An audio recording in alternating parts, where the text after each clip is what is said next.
Thank you, Mr. Chairman, for your inspiring opening statement. You presented a vision and a plan on how we can address the disparity in our country when it comes to opportunity and growth. You really spoke in the spirit of Franklin Roosevelt when he spoke out about what the disparity meant to our democracy. As Congresswoman Moore and our distinguished Mr. Clyburn have told us, the New Deal was not a good deal for everyone in our country. We have to make sure as we go forward, we learn from the past and recognize all of the possibilities. Because 80 years ago, as a result of the devastation of the Great Depression, President Roosevelt established the temporary National Economic Committee to study the concentration of wealth in America and its role in triggering the Depression. FDR, establishing the committee, said, "The liberty of a democracy is not safe if the people tolerate the growth of private power to a point where it becomes stronger than their democratic state itself. The liberty of democracy," he went on to say, "is not safe if its business system does not provide employment and produce and distribute goods in such a way as to sustain an acceptable standard of living." Today, our economy and our country face a similar threat to the liberty of our democracy. We know that the middle class is the backbone of our democracy.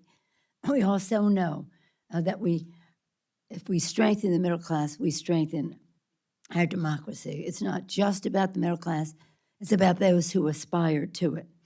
Economic inequality, which has been growing for years, has intensified during the pandemic. The widening chasm between CEO compensation and worker pay has gone from unfair to immoral. The stagnation of wages is a picture of injustice. In December, I announced the creation of the Select Committee of Economic Disparity and Fairness and Growth to study and combat this crisis.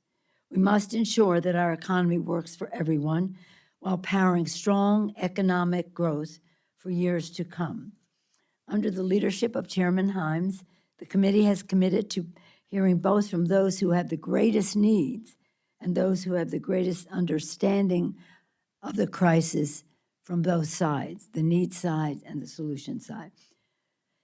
To that end, I'm very honored that we have the participation of our witnesses here today. Jason Furman, former chair of President Obama's Council of Economic Advisors. I know you'll be introducing them, but I want to pay my respects as well.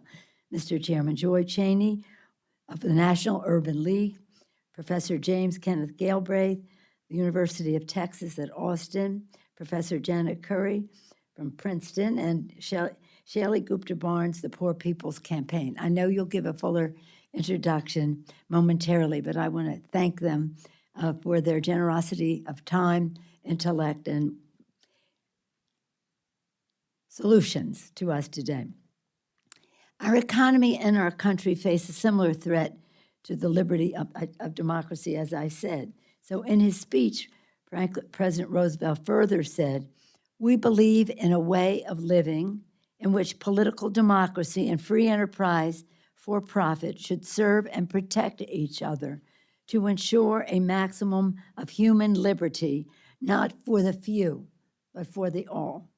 I look forward to this hearing, which will advance the House's work to build back better and joining our president in a way that ensures liberty, prosperity, and opportunity for all. And we could not be better served to do that, Mr. Chairman, than by your leadership, bringing your extensive professional experience from the private sector and your nonprofit work, as well as your public sector leadership.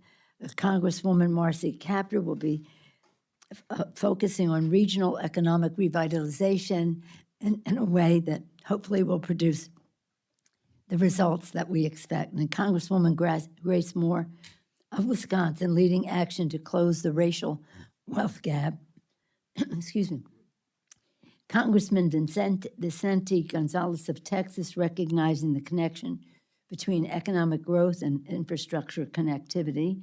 Congresswoman Pramila Jayapal of Washington, delivering workers better wages and a brighter future. Congresswoman Angie Craig of Minnesota, representing the concerns of family farmers and rural communities. Congresswoman Alexandria Ocasio-Cortez, addressing generational disparities and increasing worker power in the economy. And Congresswoman Sarah Jacobs of California, focusing on the future of work with both a family and global perspective. This is just doesn't do justice to all of the knowledge, experience, and leadership that all of you bring to this. But I too wanted to pay my respects to the beautiful diversity of the members of this committee.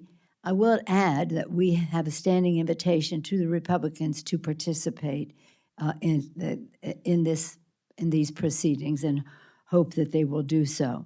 In the meantime, our hopes are riding on all of you to have a clarity of understanding of the challenges that are faced by families in America who just cannot even thrive because of the disparities, to do so in a way that is solution-oriented, perhaps, as the chairman said, recommendations to the private nonprofit sector, but also to the legislative committees of jurisdiction so that we can take action to make the difference.